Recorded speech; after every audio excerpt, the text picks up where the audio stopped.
Well, then you say, in your mind's eye, genuinely mean it. Because sometimes you walk by and say, wow, that can't be a happy existence. You know what? I'm sure you want to be free of that. How do you know that they want to be free of that? Because nobody wants to smell bad. Nobody wants to be under the bridge. Nobody wants to go hungry. That is not what any of us want. And you know it as well as I do. So you stop within yourself and you elevate them to a place of peace and tranquility and to see their freedom and to take full advantage of it so that they change their perspective to get their best life. It's a simple thing and it costs us nothing to do. Right? A simple change in perspective will help you to heal your life. Instead of the complaining about the situation that you're in, what is the solution? What would make that thing better? What would you be doing in reality if you didn't have that problem anymore? Well, then that's the solution. And that's where you turn your thoughts to. And you go through all of the possibilities of the things that you would be doing if you were the person you wanted to be. Literally, you are changing not just your perspective, but you're changing your brain chemistry. Every cause has its effect. Every cause. So if you change your perspective, you've changed the cause. But remain consistent. Remain faithful to the change that you've just done. But Angela, it seems like it takes so long. Of course it does, because everything moves really slowly where we are. But take your time and don't compare yours. I didn't even turn the sound on. I just read the caption and it said this woman is in her 40s and she feels like she's a failure in life and she's comparing herself to this person, and that's the problem. You're 40 and yeah, but look at Stephanie, look at Kate, look at Karen. They're 40 and they're so much better than I am. You know what that means? It means you also have the ability to accomplish because they're the same age. So you have the ability to accomplish. A change in perspective is necessary. If you're going to look at somebody and compare yourself to them, you know what you do? You look and you say, I wonder what their mindset is. You don't look at the things they have, you look at their mindset. You might not even like David Goggins. You might not even know who he is, but look at his mindset. His mindset is, can't hold me back. You can't hold me down. I'm always going to rise to the top. That is his mindset.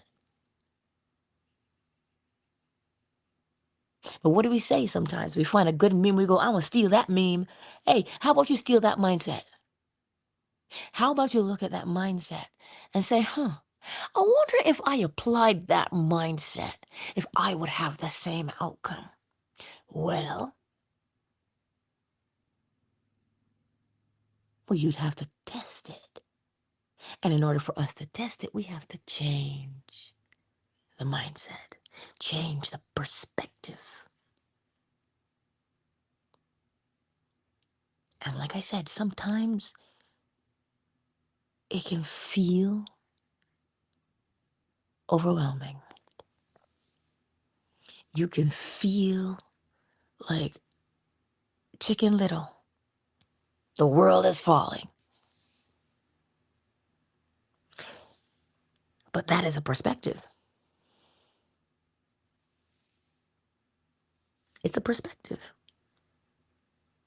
So what would happen if I changed my perspective?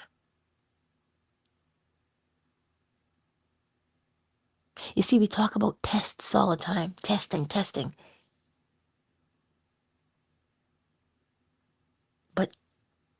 We don't test ourselves. What is the purpose of testing yourself? To see what you have retained and if you are applying it correctly. When you're learning how to drive, you need to practice staying in your lane. Hello? You've got to learn. I got to drive straight. So you keep the wheels straight. But listen, where the eyes go, the car goes. I'm going to say it to you again. Where your eyes go, your car goes. Why do you think your driving instructor always says, look ahead in that turn? Where are you going to turn? Look there. So if it works in driving, where else does it work? So you want to change your life, you have to look in the direction of your change. You keep looking at the things to complain about. Where are you going to go? What kinds of experiences will you have?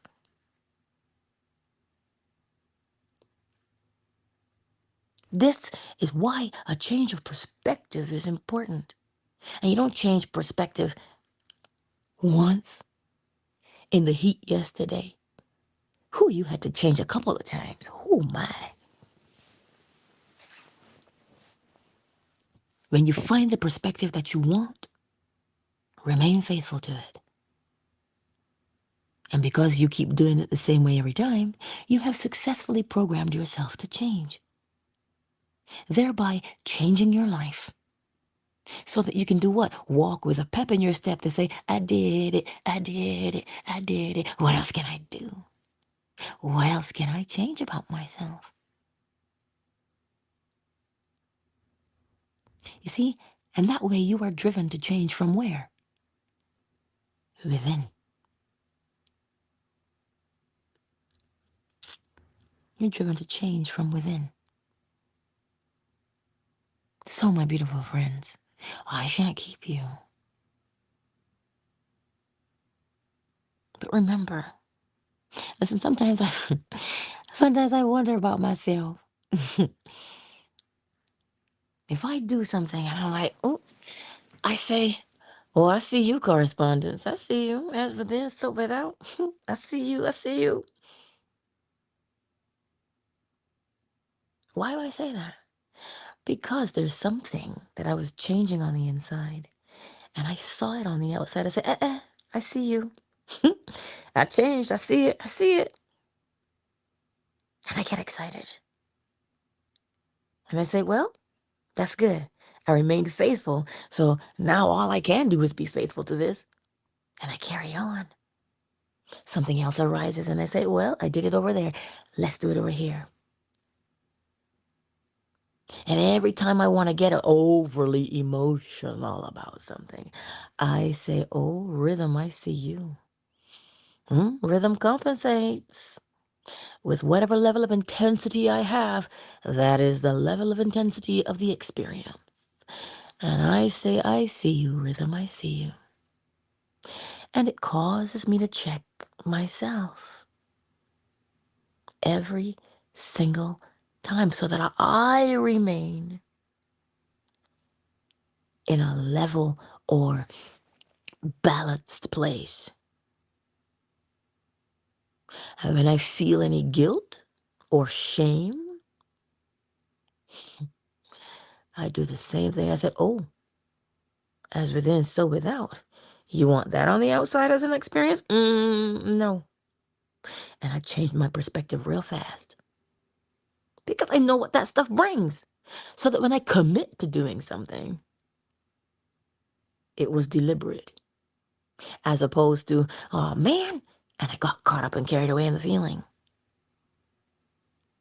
At first, it seems challenging and overwhelming and seems to be nitpicky, but it isn't.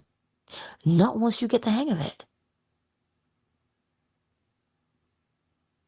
And now you're not living on autopilot blindly. Nah, you're living on autopilot deliberately because you set the autopilot. So that it doesn't matter where you go in the world, who you interact with, you'll be able to see things. Because you see, it sharpens intuition, your inner knowing. We all have it. But it means you can look at a situation when you look at it through the lens of the principles and you see how a person behaves. You're like, oh, I'm picking up what you're laying down. And then you make sure you check yourself that you're like, whoa, I'm only passing by you, honey. I'm not entangling with that. And it saves us a lot of heartache, you know. It really does save us a lot of heartache. Because then we don't take offense. What did you say to me? Who you think you're talking to? Listen, Linda, when you recognize that, you say, oh, what is that? That's not what I want for my day. And you change your perspective on a dime. See, that you never have to be prisoner to anything. And like I said, some situations, when you're in them, it'll take every ounce of mental fortitude you've got. Oh yeah. But the great news is this. Where the eyes go, the car goes. So where you put your attention is what you will experience. Every single time. So whatever it is you're going through today, know that you can make it through. You don't have to force your way through. Change your perspective.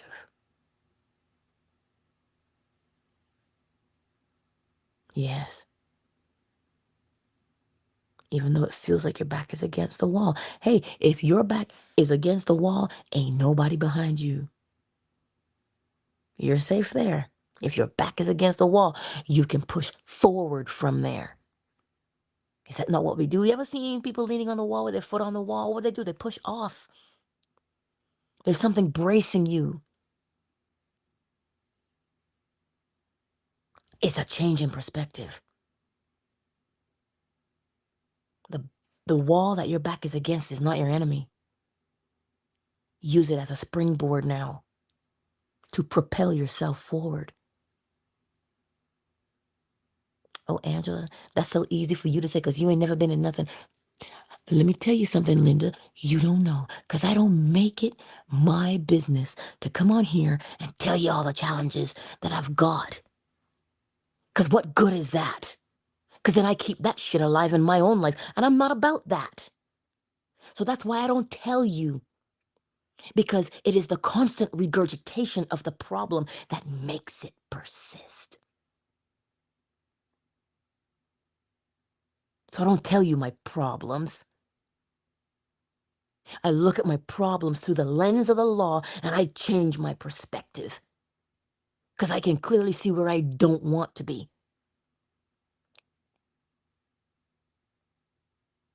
So that's what I tell people when they say to me, you don't have problems. That's why you can talk the way you do. What good is it for you to know my problems? Because now you take them on. And not only do you have your own, but now you have mine. So would I be doing you a service or a disservice? Would I be making it heavier for you or lighter for you? I'm here to make it lighter for you. To tell you that you can make it through every situation. Because you can see where you are. Right now you can see where you are. Then the question becomes, step one, what or where or who do you want to become? Where do you want to go? Who do you want to be? What do you want to be doing? That's the first question, depending on where you are. What, where, or when, or who? It depends on the situation you're in. That's the question you will ask. And step 2, what would you be doing if you didn't have that problem? What would you be doing? There's something you would be doing. Because why am I asking? Because it is the evidence. The evidence that will prove to you, because you're going to come upon that evidence. What would you be doing if you didn't have that problem? And you take your time in that question. Well, I'd be doing this. Wait, no. I'd be doing this. Wait. No. I'd be doing this. You know what? That sounds great, but no. I think I'd be doing this. What are you doing there? Every time you go through what you would be doing, you are changing your perspective. And where the eyes go, the car goes. Right? It's the same as if you complain. You look at all the things that could go wrong. What are you doing? Right? So, when you answer the question of what would you be doing, you open up yourself to the possibilities of them going in the way you want them to be and you changing.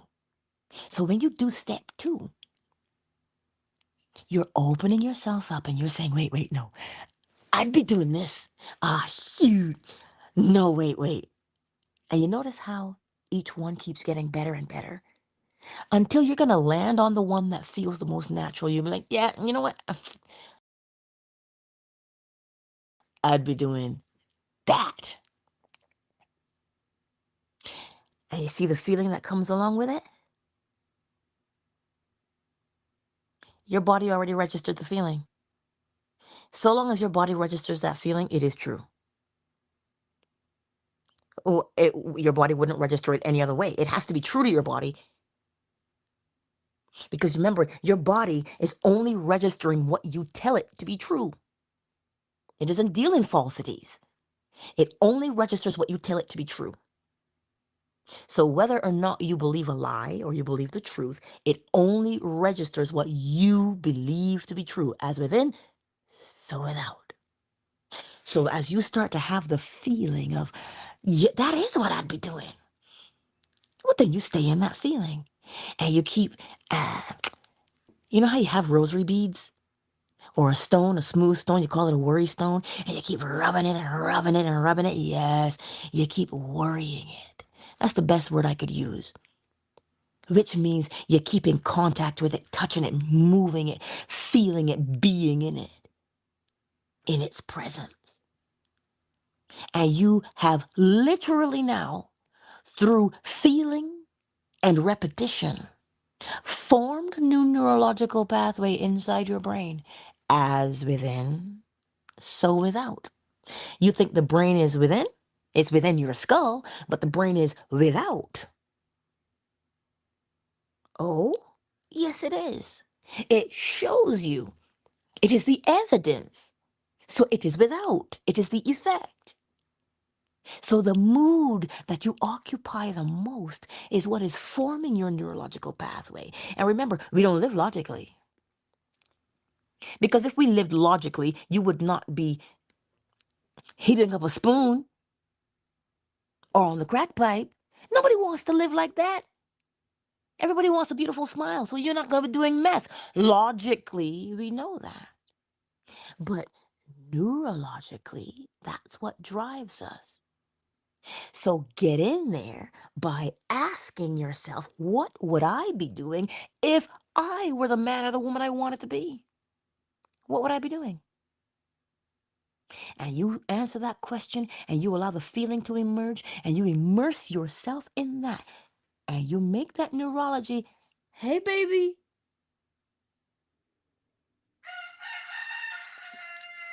Ow. And every time you lay down that new neurological pathway, that's what you're going to have to live by. So, my beautiful friends, a change in perspective is required. Okay? Just stay faithful. Lord have mercy. Just stay faithful. Step one, know who and what it is you want to become or where you want to be. Step two, oh, you ain't ready yet, a little bit. What would you be doing? And step three, allow the feeling to take you over and immerse yourself in it and do it all day, every day, as many times until it becomes your neurological pathway. Takes on the tones of reality, and that is what you live by. KZ, I see you. I don't know who the others are that are here in these YouTube and Facebook streets, but I see you. And for the others who have not made themselves known, I see you. Hello. Symmetric, I see you, love, here in these Twitter streets. Ow, not tumbleweed Twitter today. Who's on Fanbase? Ooh, a lot of scroll. Oh my, it's a party in here today. Hey, Ray Ray. Ah, beautiful ones, hello. Ricky Tan. Miss McLean. Hey, girl. Big Mike is in the house. Hello, John. Flo smiles. I see you. Zarian, I see you. And we all here a little bit. We all here a little bit. Because he's ready for the day. I'm going to put him in the basement, though. Because, remember, they have a core body temp of 105 degrees Fahrenheit, yeah? Which is about 50-something, I think. So they're hot. So the basement is cool. I'll take them both today. Is in the basement so they can frolic. It's hardwood down there, so I'm not fretting about it. Yes, a little bit. I'm coming to feed you. So my beautiful friends today, remember, a subtle change in your perspective will do you a world good. And that is where you will tap into that inner joy that is there. You will tap into that inner peace that is always there. Oh, yes. You think it's lost and you got to find it? No, it's right there. You're just too busy with the other perspective. Change your perspective. Change will do you good. Ain't that Sheryl Crow? Look, I don't even remember. But anyhow, I love you. And yeah, I didn't hear you the first time a little bit. How about we get a little louder? Relax. I'm coming to hug and kiss you. I know. I think I told you guys when Lady got up off the egg. When she got up off the egg, I shone my light in there. Oh, there's a baby in there. There's a little chick in that egg because I could see it. I saw that chick in the egg and I was like, ooh, this is nice. And so she's doing what she's doing. She's on that egg. She's a good mama. She's on that egg. So what's today? Today's the 2nd. Oh, we got 9 days. 9 days and we're going to have a baby chick. Not Ricky Tan. Yes, my hen is sitting on an egg. She's broody. So we got her an egg from the incubator, and she's gonna hatch a baby. Yeah, I'm rooting for a hen, okay? Because there's enough roosters in the bunch now. We need a hen, okay? Anywho, that's what she's doing. So I'm excited. We only have 9 days remaining. Ooh, and we're gonna have a baby. Yeah. I'm excited about that. Really, I am. So, anywho, I love you all. Countdown initiated. 5, 4, 3, 2. There it is. Ow. I'll see you on the morrow at 7 a.m. Eastern Standard Time, right here on YouTube, Facebook, Twitter, and Fanbase. Ooh, I almost said it. It almost came out my mouth. I almost said TikTok. But anyway, I love you all. You know, you know where to find me. You can slide into my DMs if you got questions. And I'll be here. I'll respond. And if you got my WhatsApp, holla at your girl. So, I'll see you in the morning. I'm going to close. Oh, fan base, you know I always close you last. Right? Hold on. Symmetric, darling, I'll see you soon. Peace out and have a most beautiful day.